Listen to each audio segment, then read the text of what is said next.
चलिए आज पढ़ेंगे प्रॉफिट एंड लॉस, लाभ और हानि। तो देखिए लाभ और हानि में हमको क्या क्या पढ़ना है।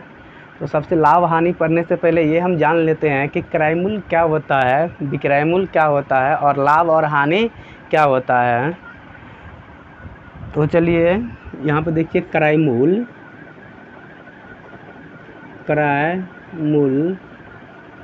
अगर कोई भी वस्तु को हम जितना रुपया में ख़रीदते हैं तो वह उस वस्तु का क्रय मूल्य कहलाता है।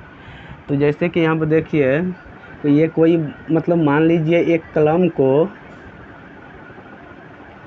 हमने 5 रुपया में ख़रीदा। हमने कितना रुपया में ख़रीदा? 5 रुपया में। तो ये उस वस्तु का क्रय मूल्य हो जाएगा। और तो चलिए क्रय मूल्य समझ में आ गया। कोई भी वस्तु को जितना रुपया में हम खरीदते हैं तो वह उस वस्तु का क्रय मूल्य कहलाता है। अब देखिए विक्रय मूल्य देखते हैं क्या होता है। यहाँ पे लिख दिए कोई भी वस्तु को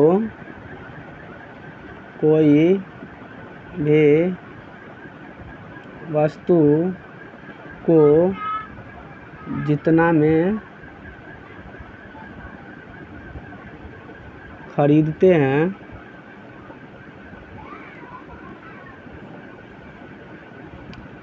वह उस वस्तु का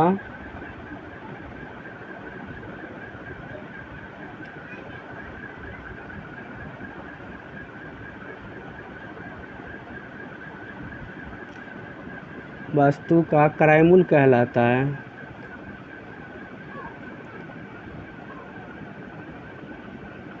तो क्रय मूल्य क्या होता है समझ में आ गया। अब चलिए विक्रय मूल्य देखते हैं कि विक्रय मूल्य क्या होता है। विक्रय मूल्य, अब देखिए कोई भी वस्तु को जितना रुपया में हमने बेचा वही होता है विक्रय मूल्य।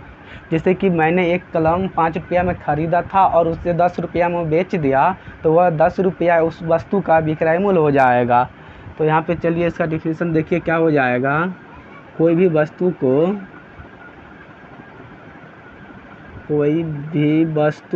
को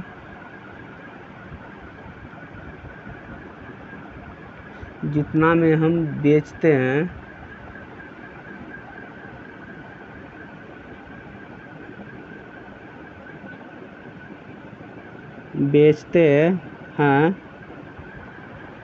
वह वस्तु का विक्रय मूल्य होगा। उस वस्तु का विक्रय मूल्य होगा। तो क्रय मूल्य और विक्रय मूल्य समझ में आ गया। अब चलिए देखते हैं कि लाभ क्या होता है। तो अगर देखिए क्रय मूल्य से ज़्यादा अगर विक्रय मूल्य होगा तो उस वस्तु का लाभ होगा। अगर क्रय मूल्य ज़्यादा और विक्रय मूल्य कम होगा तो वस्तु का हानि होगा। जैसे कि मैंने एक कलम को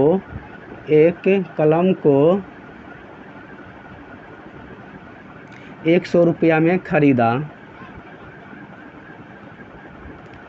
और उसे 50 रुपया में बेच दिया। 50 रुपया में बेच दिया तो बताइए कि हमको क्या लाभ होगा या हानि होगा।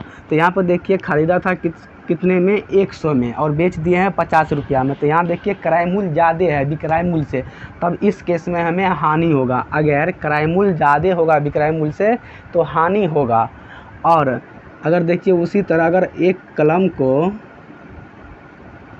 हमने 100 में ख़रीदा था और 200 रुपया में बेच दिए, 200 रुपया में बेच दिए, तब बताइए कि हमको क्या होगा, लाभ होगा कि हानि। तो यहाँ पर देखिए जितना में हम ख़रीदे थे उससे ज़्यादा में हम बेच रहे हैं, तब हमको क्या होगा, लाभ होगा।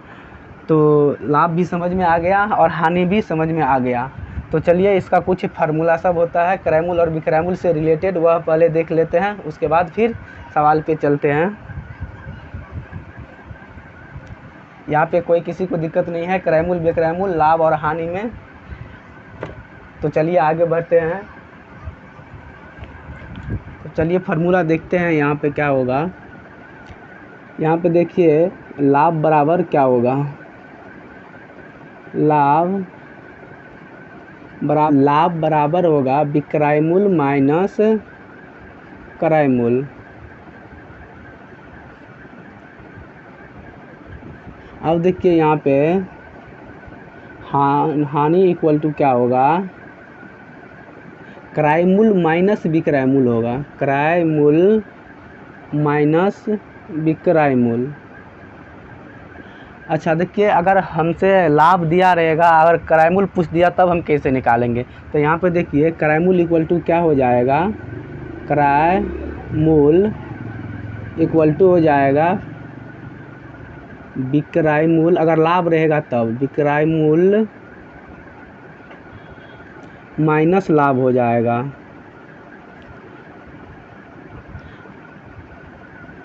अब देखिए विक्रय मूल्य बराबर क्या हो जाएगा,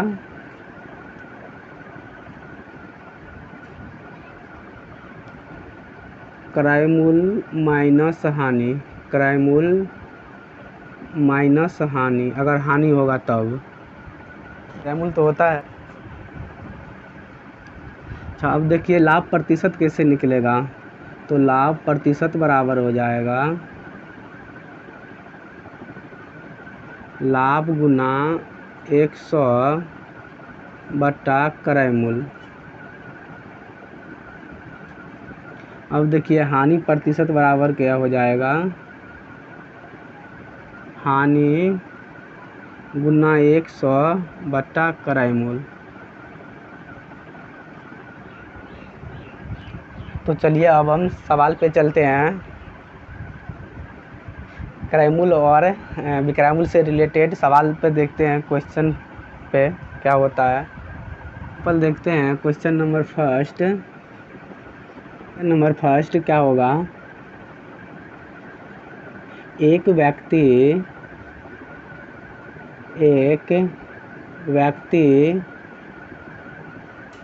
ने एक घर 500 रुपया में खरीदा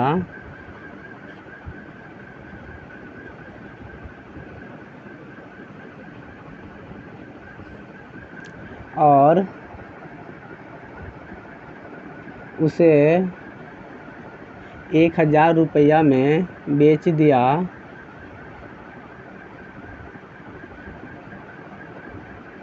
तो बताइए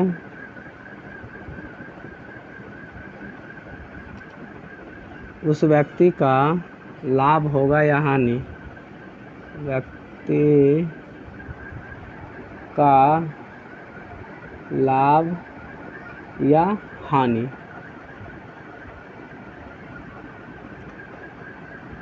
तो चलिए वो एक जो व्यक्ति था उन्होंने कितना में घर खरीदा था, 500 रुपया में, तो क्रय मूल्य कितना हो जाएगा 500 रुपया, विक्रय मूल्य कितना हो जाएगा 1000 रुपया। तो देखिए खरीदा था 500 रुपया में और बेच रहा है 1000 रुपया में, तो ये बताइए क्रय मूल्य से ज़्यादा विक्रय मूल्य है। तो वहाँ पे बताए थे अगर क्रय मूल्य से ज़्यादा विक्रय मूल्य होगा तो लाभ होगा। तो यहाँ पर देखिए लाभ होगा तो लाभ कितना का होगा,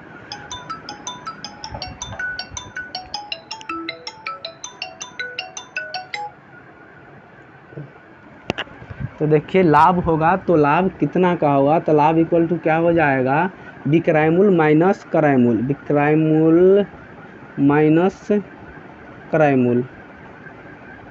तो यहाँ पर देखिए विक्रय मूल्य कितना था 1000 रुपया और क्रय मूल्य है 500 रुपया, तो बताइए कितना का लाभ होगा 500 रुपया का, उस व्यक्ति का 500 रुपया का लाभ हो जाएगा।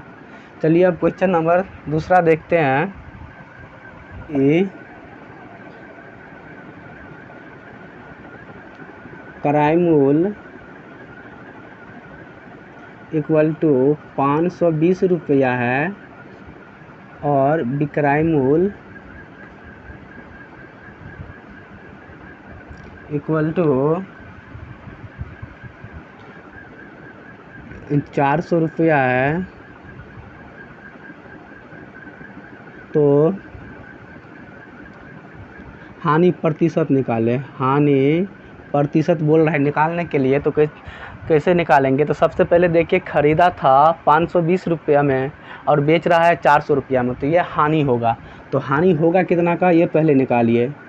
हानि इक्वल टू क्या होता है पता है? क्रय मूल्य माइनस विक्रय मूल्य होता है। क्रय मूल्य माइनस विक्रय मूल्य। तब देखिए क्रय मूल्य कितना है, 520 रुपया और विक्रय मूल्य है 400 रुपया। तब देखिए कितना हो जाएगा इसका हानि। हानि इक्वल टू 0, 2 और 5 में से 4 गया 120 रुपया का हानि हो जाएगा। तो हानि प्रतिशत इक्वल टू क्या होता है? हानि गुना 100 बटा क्रय मूल्य। तो हानि देखिए कितना का है, 120 रुपया का यहाँ पे, और गुना 100। क्रय मूल्य देखिए कितना है, क्रय मूल्य दिया है 520 रुपया, बट्टा हो जाएगा 520 रुपया। देखिए ये 0 से ये 0 कट गया।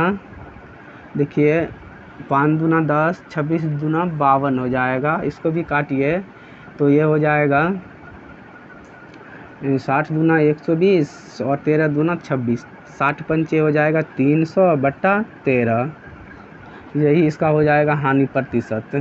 तो हानि प्रतिशत इक्वल टू क्या हो जाएगा, 300 बट्टा